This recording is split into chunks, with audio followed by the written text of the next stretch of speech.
Blair tey nag service yu présidence bi ñu ngi xamal ne il a été reçu par le président Bassirou Diomaye Faye et bi les audience nag tax na ñi nga xam ne ñoo féetoo ci kuje gi di rappeler tête à tête bi nga xam ne à l'époque le président de la République Macky Sall amoon na ko avec ce même monsieur te jamono jooju dañoo gisoon ay critiques yu acerbe yoo xam ne rek kii di le premier ministre Ousmane Sonko defoon na ko si kaw kii di Tony Blair juste vous rappeler rek Tony Blair moom fu mu toll nii premier ministre la woon foofu la si réew mais aujourd'hui moo nekk si bopp li nga xam ne mooy Tony Blair Institute for Global Change moom mu ngi xam ne xamle ne dina soutenir président bu bees bi dans la réalisation de sa vision et de ses initiatives prioritaires et stratégiques. Finalement, est-ce que mën nañu wax ne Pastef mu ngi revoir li nga xam ne moo nekk aussi sa copie clé d'or avec vraiment cette audience avec monsieur Tony Blair? Non, pas du tout, on peut pas le dire. Tu sais pourquoi? Ça? Oui. Parce que ce n'est plus des opposants, c'est des gens qui sont au pouvoir. Maintenant, tu es président de la République. Bassirou Diomaye, c'est le président de la République d'un pays qui s'appelle le Sénégal. Alors, le président de la République du Sénégal, l'Union européenne. Jamono Jojo aussi, le président Macky Sall aussi était le président du Sénégal. Tu vas me laisser répondre. Allez-y, Clédor, c'était juste pour me relancer. Toi, le président Macky Sall sera très content de toi. Alors, l'Union européenne a son représentant qu'il a envoyé au Sénégal. Il choisit ses missionnaires. C'est vrai. Il a envoyé qui? Un homme qui fait polémique à cause de ses orientations sexuelles. Mais c'est le représentant de l'Union européenne. Nous ne pouvons pas recevoir parce que nous, on veut revoir les contrats de pêche, par exemple, avec l'Union européenne. Ne serait-ce que pour ça. Est-ce qu'on va dire, bon, on ne le reçoit pas parce qu'il a des orientations sexuelles? Non.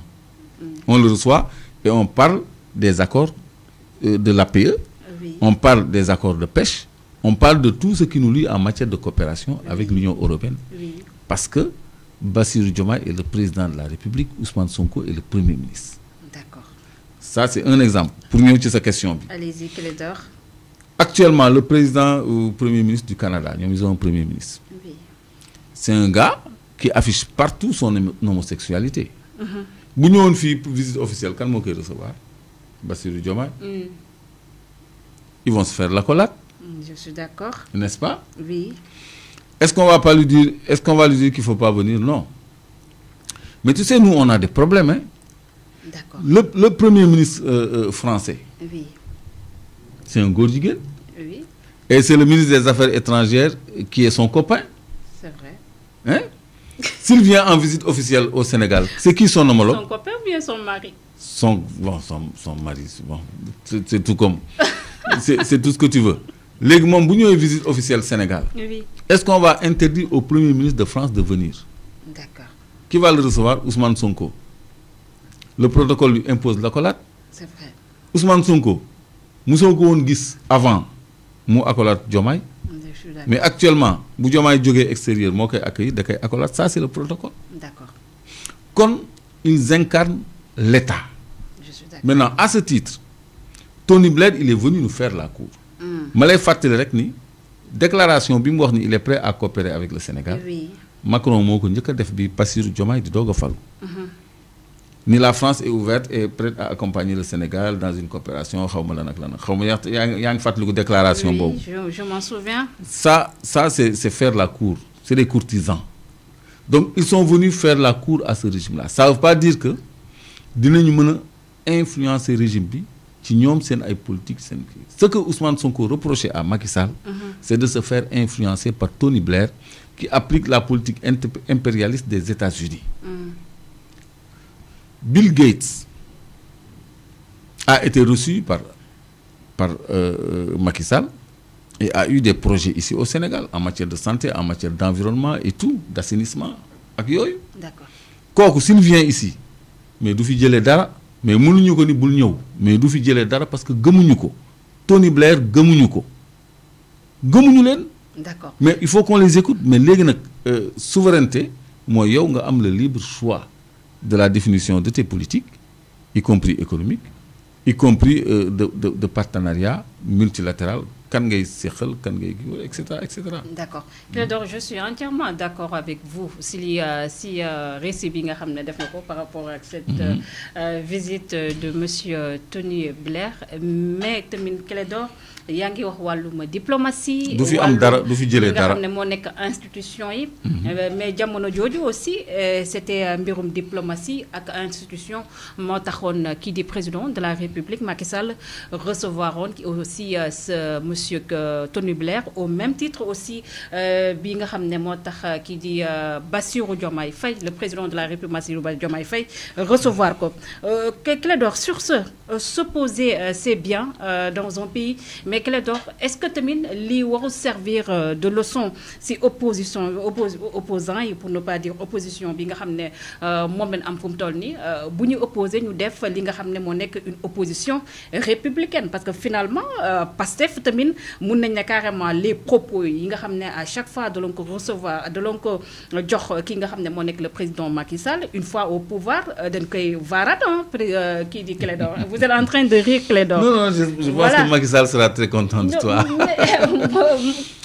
Clédor, je suis dans le factuel. Gis nga opposition républicaine. Oui. Ça se fait avec quelqu'un de républicain.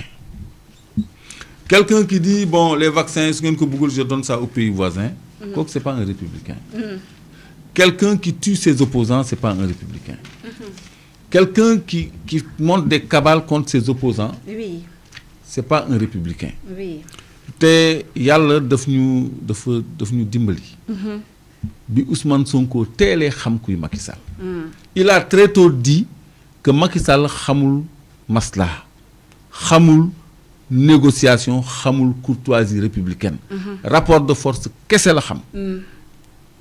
Te je te jure bu imprimé wul won rapport de force bobu de 2021 à maintenant. Non seulement mom Ousmane Sonko rendi nañ ko parce que ñaar doon nañ ko fi peuple moko libéré. Mais kon ba heure bi Macky Sall mu ngi fi. Élection du ko fi won jëlé. Oui. Donc xex bi mu xex ak ñom. Oui. Mortal combat gatsa moo aboutir à tout ce qui s'est passé qui a abouti à la condamnation de l'opinion internationale. Qui a poussé Macky Sall à tuer des Sénégalais, à réprimer les Sénégalais dans le sang, à montrer sa véritable face. Non, Ousmane Sonko daf ko sës ci mur bi ba mu wone ki mu doon. Kon kooku xamul opposition républicaine. Parce que ça a lancé ay dialogue dafa doon nelawloo nit ñi demoon répondre à ces dialogues yëpp dañ ko rëccu. Parce que c'était tout le temps pour mettre des schémas. Donc loolu Ousmane Sonko daf ko mës a bañ exceptionnellement ci Covid bi parce que gëmu ko woon sax mais il voulait pas faire l'objet de reproches tout court. Kon kooku xamul luy opposition républicaine. Mérité wul une opposition républicaine Macky Sall. Clédor ñu ñëw suñu deuxième partie émission nga xam ne moom lañ jagleel mbirum Senelec bi ak gros scandale boobu sur les mines ñu